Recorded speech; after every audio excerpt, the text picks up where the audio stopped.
Hello everybody, welcome to JAIIB CAIIB English Medium channel. I hope that all of you are doing fine. Today in this series of Hero to Superhero, we will be talking about the Indian economy and Indian financial system. One most important topic of IIFS, that is supply and demand. We will try to decipher that how we can focus on the most important subtopic of your supply and demand, that is the MCP. Quickly tell me, all of you, whoever is watching this video in the comment section, and how many of you know the concept of MCP, market clearing price? First thing first, we must know that the particular price and at a particular quantity, we will be defining the market force of supply and demand. These are the two major market forces, and the prices for whatever commodity we are searching for or we are studying for, it will be examined on the basis of the quantity only. You will be able to learn about the price in a longer term on how the reaction has been done by the market towards this particular price change. So when I talk about the price and quantity, maximum time you will find that for the increased price, there is a sudden shift of demand or supply. So sudden shift of demand as well as supply is there. So let's try and decipher that how we will be learning the difference between the price and the quantity supply or demanded. So as a consumer, you can directly relate to this thing that when the price of a commodity is rising, your demand for that particular commodity will automatically fall. On the other hand, when we talk about the higher price, fine, if a commodity is having a higher price, then being a supplier who will be supplying certain goods or services, you will try to increase more supply because you want as a supplier to supply more commodity so that you will have the more profit. The profit maximization theory works here. So increase in the price of a commodity will encourage you as a supplier to provide more supply in the market of same commodity. Okay. So direct relations are there when we talk about between price and quantity supplied, and indirect relation or the inverse relationship is present between price and quantity demanded. So how the graph will look for your price and quantity demanded? So the price and quantity demanded, we have the inverse relationship. So it will be a downward sloping graph. Fine. Downward sloping graph will be there for the first, you can say, relationship. Second relationship, the price is directly proportional to the quantity supplied. So the graph will be upward sloping, right? Upward sloping. And the same we can decipher from here also. We can see for ourselves that yes, the downward slope is present in the blue line. You can see when we discuss between the price and quantity demanded, the graph is inversely related or downward sloping. On the other hand, between the price and quantity supplied, you will have the direct relationship. That's the reason why graph is upward sloping. And the meeting point of these two graphs will be known as the equilibrium point. And this is what we are interested in this particular video. So we'll be discussing equilibrium point. That is the main topic of this particular video, and how we will approach the entire path until we discuss the equilibrium point. Let's see. First of all, we will define that what is a demand schedule and demand curve. So see, whenever there is price and quantity demanded to be studied in a tabular manner, fine. The representation is in a table. Then we say that the particular discussion is moving around a demand schedule. So when we talk about the price of a particular box, let's suppose this is an Apple box. So if the price of the Apple box is 500, you can see for yourself the quantity demanded will be 9 million of boxes per year. As the price decreases, it becomes 400. Then the quantity increases, that is 10. For 300, you have 12. 20, 200, you have 15, and 20 millions of boxes per year will be demanded when the price is lowest, that is rupees 100 per box. That means what? the quantity demanded is having an inverse relationship with the price. And if we are studying this type of relationship in a tabular way, then we call it as the demand schedule. And as soon as I represent this tabular form into the curve, fine, as soon as we change the representation form of the demand schedule from the table to curve to a graphical representation, then it will be known as demand curve. And just now we have seen that the relationship between both of them, the price and quantity demanded, is an inverse relationship. That is the reason why we will see a downward sloping demand curve, which is this, right? This is the downward sloping demand curve. This is what price, and here it is quantity demanded. On the other hand, when we talk about the supply schedule, again, the representation will be in the tabular form. Then we'll be calling it as the supply schedule.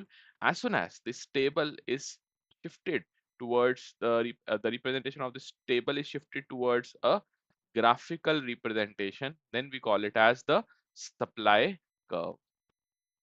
Okay. Again, the same example, when the price per box is increasing, like it was 300, then the quantity supplied by the suppliers was 12. The price increased to 400, the quantity supplied will be 16. It has increased. When the price moves further to 500, quantity supplied will again increase to 18. So we will have a jump in the quantity supplied as the price moves up. And that is what is represented in the saying that price and quantity supply, they have direct relationship. So when this type of relationship we study using a tabular representation, we call it supply schedule. As soon as we get the graphical representation of this particular relationship, we call it as the supply curve. And in case of supply curve, the curve will be upward sloping. Right? So twice or thrice now we have discussed the curvature of your supply as well as demand. I hope that after this lecture, you will be able to solve the questions based on the curvature of both the slope, or for that matter curvature. If the question is there, you will be in a position to solve such type of questions. Now let's move on to the uh, topic of law of demand. What is the meaning of law of demand? See, when the price of a commodity rises, we have seen that demand tends to fall. And this is what is known as law of demand. This is known as law of demand. Along with that, one more thing you can add in the law of demand, that as the prices move down, you will find that demand will increase. Okay. These are the two parameters via which we define the law of demand. But there will be certain exceptions to this law of demand. What are those exceptions? See, these exceptions occur when instead of decreasing the demand stays constant. Fine. Even when the price of a commodity is increasing, the demand is not changing. Sometimes we see the increase in demand as well.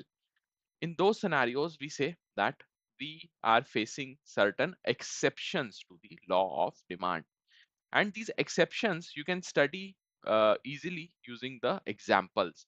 So there will be two category of example. First category will talk about the goods which are used by the households, fine, on frequent basis, on regular basis. The household items, if their price increases, we will find that demand somewhat remains constant. On the other hand, there will be second category of goods which are termed as luxury items. For the second category also, if the price increases, the demand will again stay constant only. Why?